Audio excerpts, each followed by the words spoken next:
Hello friends, this is Nitika and welcome to NST classes. आज हम इस वीडियो में एनसीईआरटी हिस्ट्री क्लास 6 का चैप्टर 10 कंटिन्यू करेंगे, जो है ट्रेडर्स, किंग्स एंड पिलग्रिम्स। अगर आपको वीडियो अच्छी लगे तो वीडियो को लाइक करें और शेयर करें। अपने विचार कमेंट करके बताएं। चैनल को सब्सक्राइब करना ना भूलें और नोटिफिकेशंस के लिए बेल आइकन जरूर प्रेस कर लें। चलिए शुरू करते हैं। तीर्थयात्रियों की तलाश। जब व्यापारी कारवां में या जहाजों में दूर के देशों की यात्रा करते थे, तब अक्सर तीर्थयात्री भी उनके साथ कारवां में शामिल होकर या फिर जहाजों में बैठकर उनके साथ ही यात्रा पर चले जाते थे। Pilgrims are men and women who undertake journeys to holy places in order to offer worship. तीर्थयात्री कौन होते हैं? जो भी पुरुष और महिलाएं पूजा पाठ करने के लिए धार्मिक स्थानों की यात्रा करते हैं, उन्हें तीर्थयात्री कहते हैं। The best known of these are the Chinese Buddhist pilgrims Fahian, who came to the subcontinent about 1600 years ago, Zhuangzang, who came around 1400 years ago, and Ai Qing, who came about 50 years after Zhuangzang. इनमें से सबसे प्रसिद्ध pilgrims 3 Chinese Buddhist हैं। पहले फाहियान, जो उपमहाद्वीप में लगभग 1600 साल पहले आए थे। दूसरे ज़ुआंगज़ांग, जो लगभग 1400 साल पहले आए थे। और तीसरे थे आई क्विंग, जो ज़ुआंगज़ांग के आने के लगभग 50 साल बाद आए थे। ये तीनों तीर्थयात्री बुद्ध की लाइफ से संबंधित जगहों और प्रसिद्ध मठों को देखने आए थे। Each of these pilgrims left an account of his journey. इनमें से प्रत्येक तीर्थयात्री ने अपनी यात्रा के बारे में लिखित विवरण छोड़ा। उन्होंने इस विवरण में अपनी यात्रा के दौरान जिन खतरों का सामना किया और जिन देशों और मठों में वे गए, जहां जाने में अक्सर सालों लग जाते थे, और जिन पुस्तकों को वे अपने साथ वापस ले गए, इन सभी के बारे में लिखा था। फाहियान चाइना कैसे वापस गए? फाहियान ने अपने घर यानी चाइना वापस जाने की यात्रा बंगाल से शुरू की। वे ऐसे जहाज पर चढ़े जिसमें कुछ व्यापारी जा रहे थे। उन्होंने मुश्किल से 2 दिन की यात्रा की थी, तभी वे सभी तेज तूफान में फंस गए। जहाज के बोझ को हल्का करने के लिए और जहाज को डूबने से बचाने के लिए व्यापारियों ने अपने सामान को पानी में फेंकना शुरू कर दिया। फाहियान के पास जो भी थोड़ा सा निजी सामान था, उसे उन्होंने फेंक दिया, लेकिन वह अपनी किताबें और बुद्ध की मूर्तियों से चिपके रहे। कहने का मतलब है कि वह उन्हें अपने से अलग नहीं करना चाहते थे। आखिरकार 13 दिनों के बाद तूफान थम गया। वह समुद्र का वर्णन इस प्रकार करते हैं कि समुद्र अपने आप में असीम है। समुद्र में रहते हुए हमारे लिए ये जानना असंभव है कि पूर्व दिशा कौन सी है और पश्चिम दिशा कौन सी है, सिवाय इसके कि हम सूर्य, चंद्रमा और सितारों की गति को देखकर पूर्व और पश्चिम दिशा का सिर्फ अंदाजा लगा सकते हैं। लेकिन यदि अंधेरा है या फिर बारिश का मौसम है, तो हवा के साथ चलने की एकमात्र योजना ही बचती है। जावा तक पहुंचने में फाहियान को 90 दिनों से अधिक का समय लगा, जहां वह 5 महीने के लिए रुके और फिर वह दूसरे व्यापारी जहाज पर चढ़े, जो उन्हें चीन ले गया। स्वांगज़ेन ने चाइना वापस जाने के लिए जमीनी मार्ग चुना। वह उत्तर पश्चिम और मध्य एशिया से होते हुए गए। वह अपने साथ सोने, चांदी और चंदन से बनी बुद्ध की मूर्तियों को और 600 से अधिक मैन्युस्क्रिप्ट्स यानी हस्तलिपियों को 20 घोड़ों पर लादकर वापस ले गए। जिस समय वह नाव पर बैठकर सिंधु नदी को पार कर रहे थे, उस समय 50 से अधिक मैन्युस्क्रिप्ट्स खो गईं। He spent the rest of his life translating the remaining manuscripts from Sanskrit into Chinese. उन्होंने अपना शेष जीवन बची हुई मैन्युस्क्रिप्ट्स का संस्कृत से चीनी भाषा में अनुवाद करके बिताया। नालंदा, बौद्ध शिक्षा का एक अनोखा केंद्र। नालंदा, जो आज के समय में बिहार में है, उस समय का सबसे प्रसिद्ध बौद्ध मठ था। ज़ुआंगज़ांग और अन्य तीर्थयात्रियों ने वहां अध्ययन करते हुए अपना समय बिताया। ज़ुआंगज़ांग ने इस प्रकार नालंदा का वर्णन किया। नालंदा के शिक्षक उच्चतम क्षमता और प्रतिभा वाले होते थे। वह पूरी ईमानदारी से बुद्ध की टीचिंग्स का पालन करते थे। मोनेस्ट्री यानी मठ के नियम बहुत सख्त होते थे और सभी को इन नियमों का पालन करना होता था। दिन भर डिस्कशंस होती रहती थी। बूढ़े और युवा दोनों ही परस्पर एक दूसरे की मदद करते थे। विभिन्न शहरों के विद्वान यहाँ अपने डाउट्स यानी अपनी दुविधाओं का समाधान करने आते थे।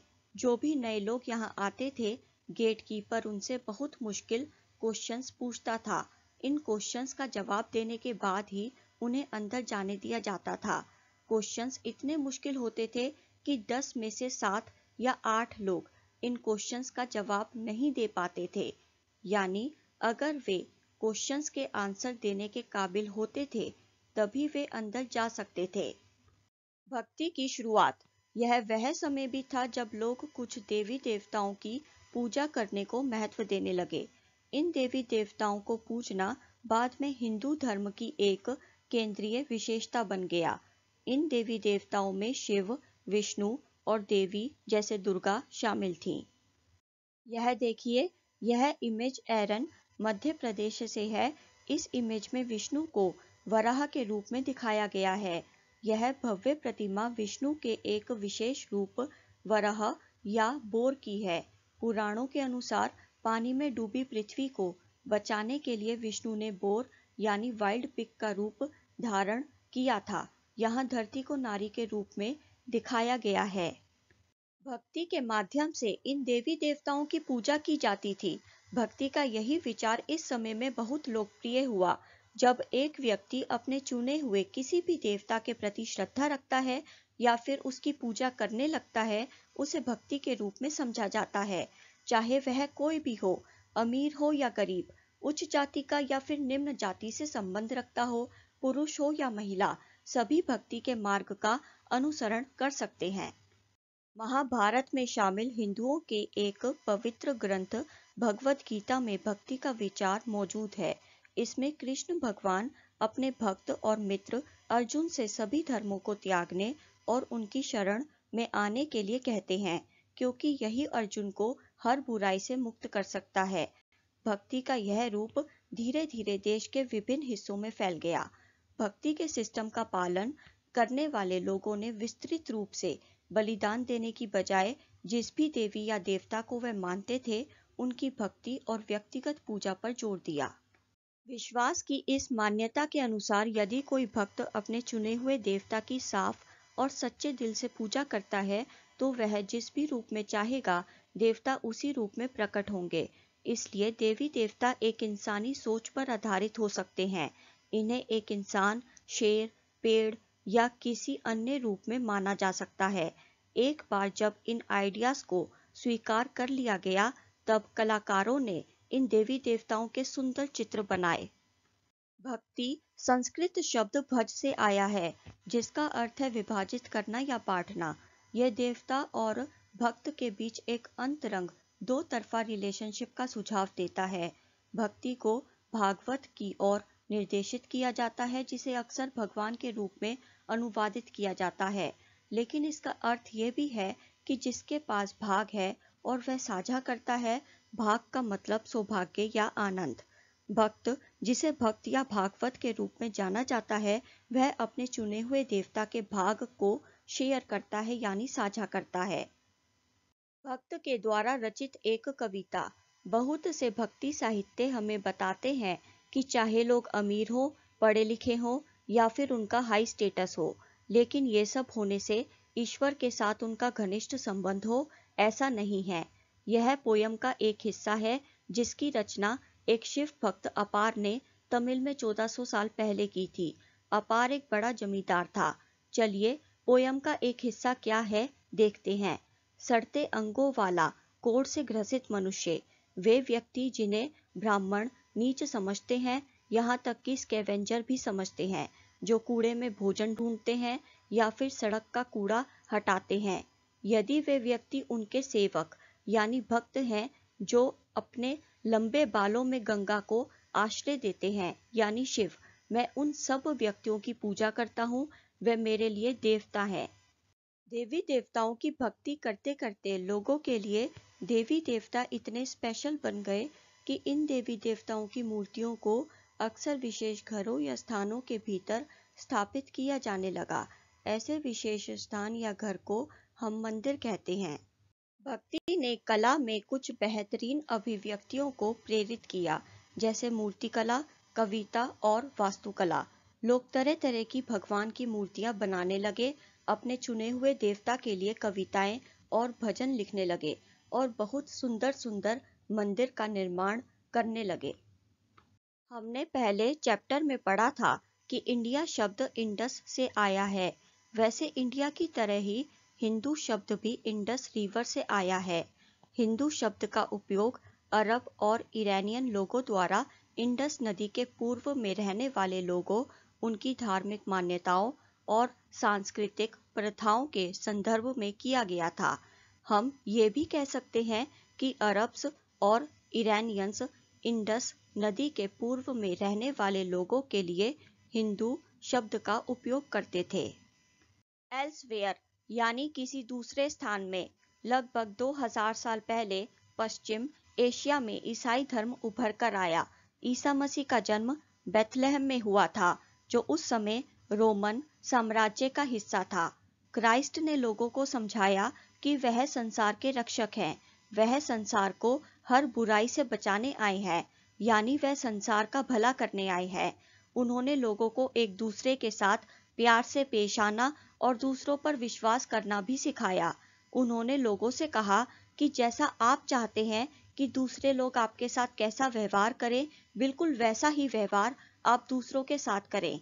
यानी अगर आप चाहते हैं कि दूसरे लोग आपसे प्यार करें, तो बदले में आपको भी उनसे प्यार से पेश आना होगा, उनकी इज्जत करनी होगी। बाइबल एक पवित्र किताब है जिसमें क्राइस्ट की टीचिंग्स हैं। यहाँ इस किताब से लिए हुए कुछ छंद दिए गए हैं। धन्य हैं वे जो धर्म के भूखे प्यासे हैं, क्योंकि वे तृप्त होंगे। धन्य हैं वे लोग जो दयालु होते हैं, क्योंकि वे दया प्राप्त करेंगे। धन्य हैं वे लोग जिनका मन बिल्कुल शुद्ध और साफ है, क्योंकि वे भगवान को देखेंगे। धन्य हैं वे लोग जो शांति बनाए रखना चाहते हैं, क्योंकि वे भगवान के पुत्र कहलाएंगे। जीसस क्राइस्ट की शिक्षाओं ने आम लोगों को बहुत आकर्षित किया और देखते ही देखते इनकी शिक्षाएं पश्चिम एशिया, अफ्रीका और यूरोप में फैल गईं। जीसस क्राइस्ट की मृत्यु के 100 वर्षों के भीतर पहले ईसाई प्रचारक यानी ईसाई धर्म को फैलाने वाले पश्चिम एशिया से उपमहाद्वीप के पश्चिमी तट पर आए और फिर उपमहाद्वीप में भी ईसाई धर्म फैल गया। केरल में जो क्रिश्चियंस रहते हैं उन्हें सीरियन क्रिश्चियंस के नाम से जाना जाता है, क्योंकि वे शायद पश्चिम एशिया से आए थे, इसलिए वे दुनिया के सबसे पुराने ईसाई समुदायों में से माने जाते हैं। अगर आपको वीडियो अच्छी लगी हो तो वीडियो को लाइक करें और शेयर करें। अपने विचार कमेंट करके बताएं। चैनल को सब्सक्राइब करना ना भूलें और नोटिफिकेशंस के लिए बेल आइकन जरूर प्रेस कर लें। See you in the next video. Till then, goodbye. Thank you so much. Thanks for watching.